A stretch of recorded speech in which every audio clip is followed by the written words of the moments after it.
angui ruaye kan chua tam hi ne turpo kan om chuang lo ve zo lo om lai lung lian lo ramin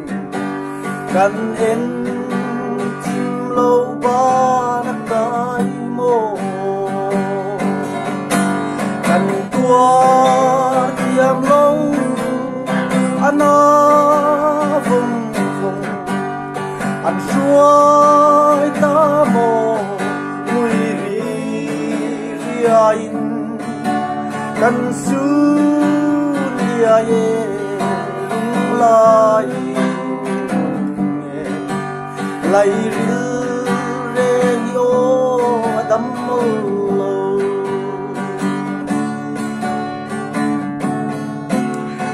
la in tho kan hay đuổi lâu tuy đô na thôi lâu par kia ca mầm ri sang mùa diam san mây ôi mô kan la diam lâu asin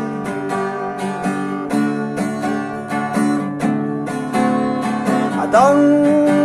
silo su nu zong te sil quan le lim tha hirin tra la in kham wai hi kan un chi sing lam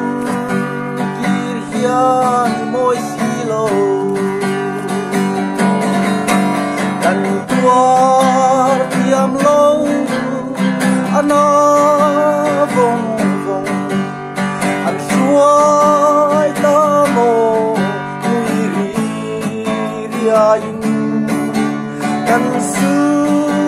lia ye lung lai lai ri re yo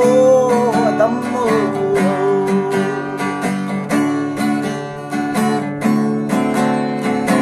yam tui mo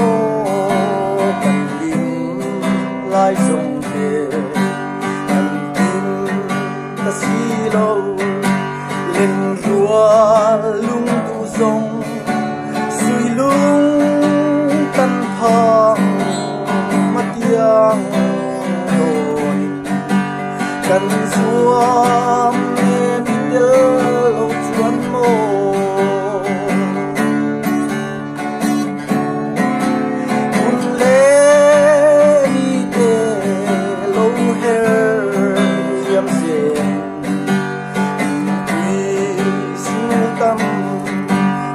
lâu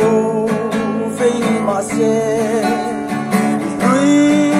long tin layan thar ngang qua đây chẳng ăn cắn thâu che cần qua tiam lâu ana vùng vùng ăn suối ta mồ in kan su lia ye lung lai ye kan dil long che